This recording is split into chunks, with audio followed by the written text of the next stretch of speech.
Hey guys, what's going on and welcome back to the channel. Today I'm going to be answering some of the most common questions that people have about Reading Festival. Hopefully this video should be useful if you're looking to go this year for the first time, assuming it does go ahead. And even if you've been before, maybe there's something in here that will help you. But yeah, if you do find the video useful, please do give it a like rating. That would be absolutely amazing and very much appreciated. And if there's any questions that I don't answer or don't cover in this video, let me know down in the comments and maybe I will make a part 2. But without further ado, let's get into the questions. Okay, first question, should I wait to buy tickets or should I buy tickets now? So this is a very difficult thing because Reading Festival 2021 is sold out and you can't buy tickets officially from Ticketmaster or anything. The only way that you'll be able to get tickets is if you buy them through resale or if you buy them through a random person that you probably don't know. Considering that we don't actually know that the festival's going to certainly go ahead yet this year because of lockdown and everything else that's going on, I would say don't buy tickets yet just in case it doesn't go ahead, because the ultimate risk is if you buy a ticket from a stranger online and the festival gets cancelled, I'm pretty sure they get the option to refund the ticket, which means they'd get their money back, you'd still not have your money, and you wouldn't have the ticket either, so you'd be just in the mud. Okay, next up, what is the best way of getting to the festival? So I've been for 4 years, I've driven twice and I've got the train twice, and I would say that driving is definitely the best way of getting there. When you drive, you can obviously just do things at your own pace, you know, you can leave when you want, you can arrive when you want to, you can bring as much stuff as your car can take. But when you're going on the train or if you're taking public transport, you know, you've got to bring everything on the train, and if you want to bring things like food and alcohol as well as your tent and your sleeping bag and all your camping stuff and your clothes, it's quite a lot to take. Okay, next up, is early bird essential? So if anyone doesn't know what early bird is, you basically, with an early bird pass, you just get access into the campsite a day before everyone else. And I would say it's not essential, but it's definitely recommended if you're picky about where you want to camp, because by the time Thursday rolls around, particularly Thursday afternoon, there's not many places, let alone good places to camp. If you know where you want to camp and you definitely want to be in that exact place, I would always say get the early bird because you'll have the best chance of getting there. And plus you get an extra day at the festival, which is nice. You get an extra day to, you know, hang out with your friends and drink and do whatever you want. So I would say it's not essential. It does depend on where you want to camp and how picky you are about it. But for me, I would always say it's definitely a good thing to have. Okay, the next question is, it comes down to opinion really, and it will vary depending on who you ask, and that is, what is the best campsite to stay in? For me, I would say the best campsites at Reading are either orange or green.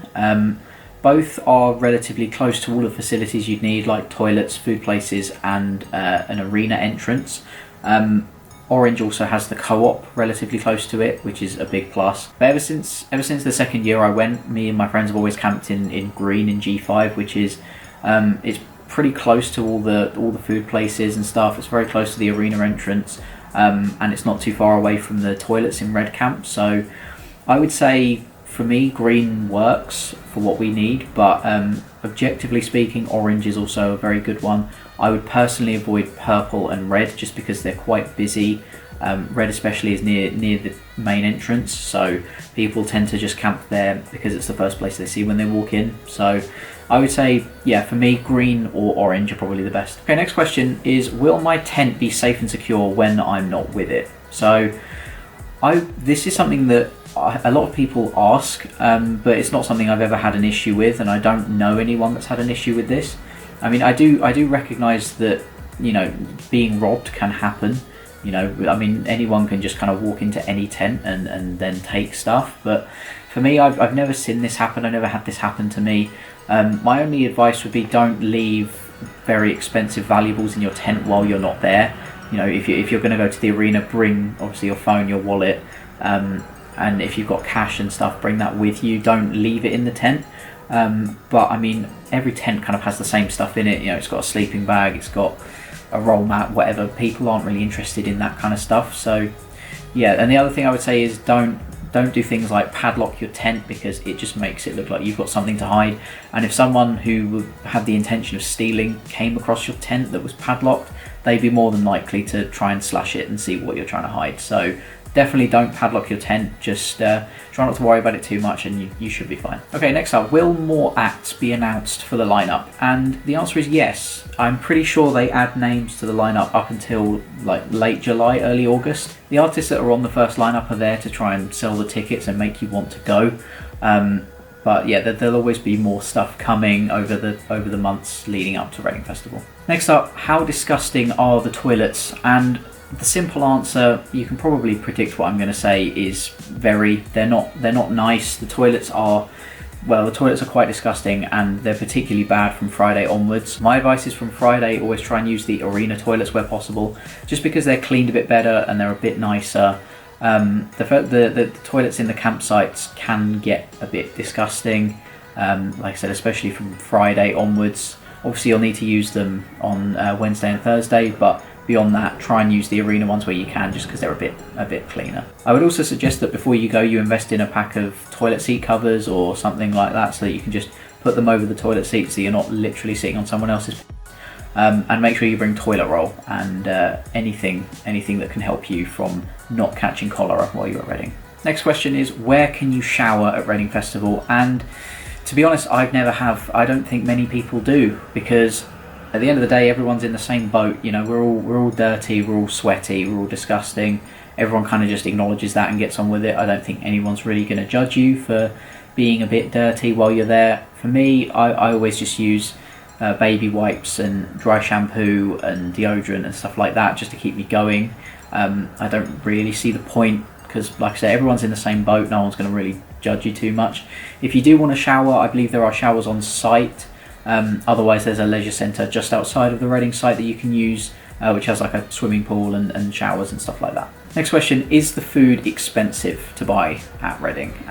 Yes, it's very expensive. I would say always try and bring food where you can rather than buy it, because I mean, if you wanted to buy, let's say, a cheeseburger from one of the burger vans on the site, you're looking at paying probably upwards of £6. So it's not great, it's not cheap.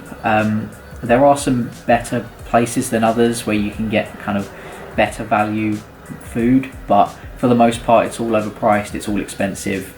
I would recommend when you come in for things like breakfast, try and bring things like cereal bars and crisps to keep you going, and then for dinner you could maybe buy from the vans. Otherwise you can go into town and buy like burgers and a disposable barbecue or something, just to try and make it a bit cheaper. But yeah, if you're going to buy from the vans and stuff that are there, it's very expensive. Next question kind of follows on from the last one, and that is, how much money should you bring with you, or what kind of budget should you have for Reading? And I mean, the two kind of go hand in hand, because food and alcohol is essentially what you're going to be spending a lot of the money on. I would personally say that to be safe, you probably want somewhere between £75 and £150, but that does depend on how much alcohol you buy when you're there, or how much food you need to buy from the vans and stuff. I'm usually prepared to spend somewhere between 100 and 150, but it depends on what alcohol and how much alcohol you want to drink, or what food you want to have and stuff like that. Next up, what is the best way to deal with crowds and mosh pits at Reading? And the simple answer here is just don't get near the front or the middle. That's where it all kind of happens. If you're in a tent, I would suggest being near the sides, because that way you can still kind of see what's going on, but without having loads of people around you. If you're at the main stage, I would say again, stick to the sides or even the back, because with the main stage you've got the big screens either side, so you can still see quite well. But yeah, just don't get near the front, because you'll get crushed up against the barriers and there'll be mosh pits, probably, depending on who you're seeing, I suppose. And yeah, just stick to the sides and keep out of the way. Okay, the last question is one that I know a lot of people probably have been waiting for, and it's about booze and alcohol. And how much can you bring in? Is there any restrictions, and how strict are the security? So to kind of just break the whole alcohol thing down and bringing stuff in like that, if you're over the age of 18, for alcohol, security don't care. I'm pretty sure they really just don't care. You can bring in as much as you want.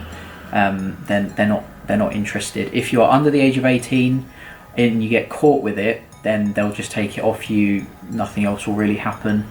My suggestion would be just put it at the bottom of your bag, or put it somewhere that's not glaringly obvious, and hope for the best.